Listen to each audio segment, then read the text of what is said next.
Hey guys, welcome back. Been a while since I've made a video, been pretty busy with school, but I wanted to go over a really cool mechanism of how, in a critical care situation, a IV of albumin, you guys have probably heard of this before, but this is the primary protein that's found in your bloodstream. It's a plasma protein. It's made by your liver, but why we would actually give an IV of albumin to patients and how it improves their blood pressure, in addition to reducing swelling throughout their body. It's super cool. So let's hop into it, guys. So, sorry, my pen's a little laggy, but I'm trying to fix it. So, over here, let's just kind of talk about albumin. A few things about albumin. The main thing is it's produced in your liver. And as if there's not another reason to love your liver, here's one of them. It's probably my favorite organ. So, two people who have issues with their livers primarily are really young kiddos, right? This is younger kiddos have underdeveloped livers. It takes them a while for that machinery to ramp up and start producing albumin. And on the other end, older people also have, just over time, your liver stops working as well. So, this is another reason why older patients tend to have lower levels of albumin. Same with younger patients. Okay. So, the other thing is anything that affects your liver, right? So, alcoholism. I mean, sorry guys, my pen's a little laggy. Alcoholism, right? You're bombarding your liver, it stops producing these proteins over time. So people who are chronic alcoholics also have lower albumin. Malnutrition, so people who are really malnourished. Because it is you have to take in certain protein before your liver can actually use that protein, make some changes to it, and then produce albumin. Okay, so these are kind of the four kind of main people who would have lower albumin, maybe even someone who had obviously hemorrhagic, like a blood loss, that's one reason you could also have it. But what's interesting here, guys, is people in the critical care unit, and let's talk about someone with congestive heart failure, which we're going to call CHF. Something that happens with these patients is they're volume overloaded. So these patients have a really hard time regulating the fluid volume in their bloodstream. So, one of the consequences of this is because of their inability to kind of monitor their fluid levels, there's different mechanisms. One thing that happens here in the lungs is that fluid that's in your bloodstream gets backed out. This is due to the heart backing up into the lungs, and it actually like accumulates in between. I'm just kind of drawing this fluid out right here. This is just fluid that's accumulating in between your bloodstream and your alveoli. These are the air sacs that are responsible for gas exchange. So one thing that happens with these patients is with CHF, they have something called pulmonary edema. I think I talked about this in my other slide. We did a video on Viagra. But what happens is your gas exchange, where CO2 goes, you exhale CO2 and you're pulling in O2, oxygen. This can get impaired, so they're short of breath because of all this fluid that accumulates here because of their inability, their volume overloaded, so it gets pushed out of their bloodstream. Well, you guys, what's super cool about is albumin is a plasma protein, and it does a few things. It's a globular protein. We're just going to draw it out, make it look kind of simple. It's just this globular protein. But what's cool about it is it has all of these little negatively charged side chains, amino acid side chains. So it's this big protein with a bunch of negative charges. What happens here is these patients in the ICU, especially if they have CHF, congestive heart failure, they're already short of breath. Their gas exchange sucks. They feel like crap. Their pressure's low. I mean, it's very scary.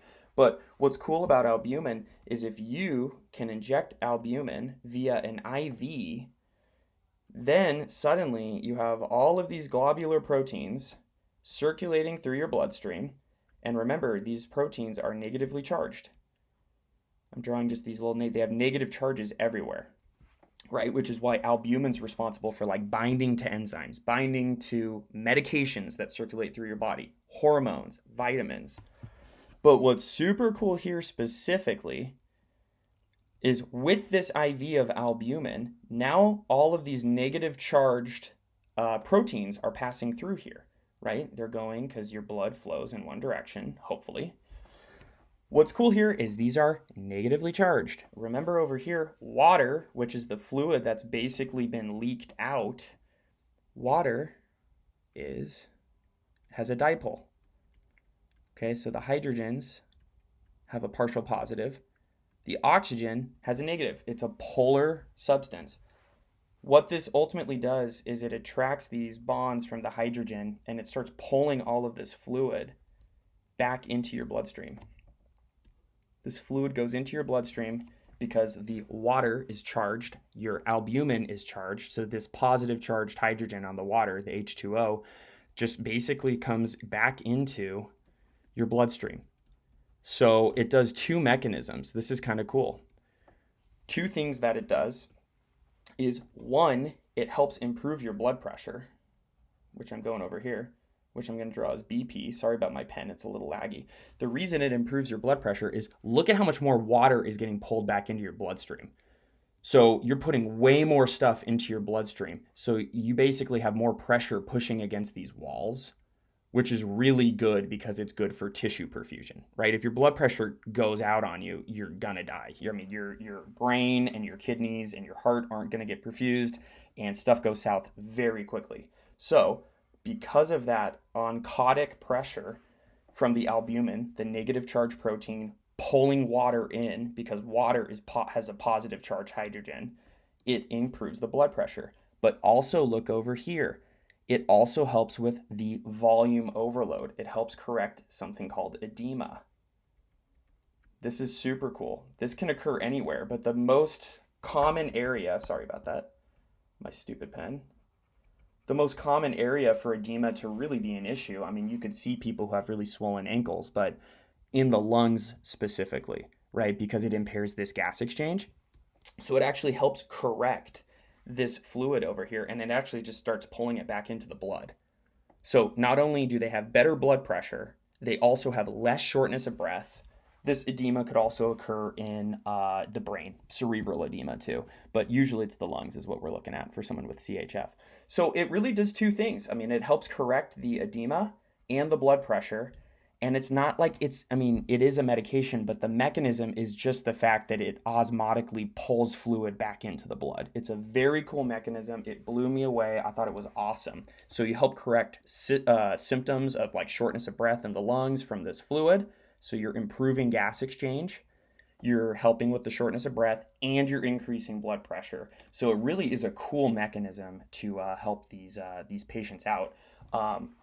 And you just remember that it's produced in the liver. So, chronic alcoholics have less albumin floating around. So one of the complications for chronic alcoholics is they get something called ascites. And ascites is basically a ton. And I saw this when I was working in GI.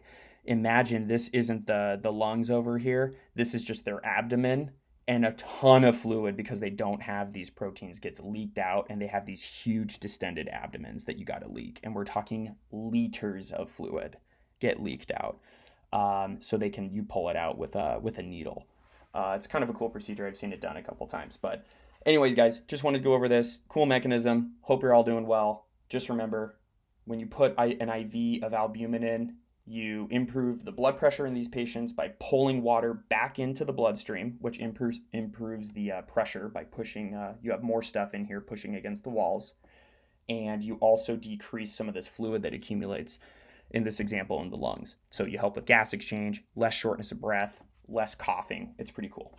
Okay, guys, talk to you later.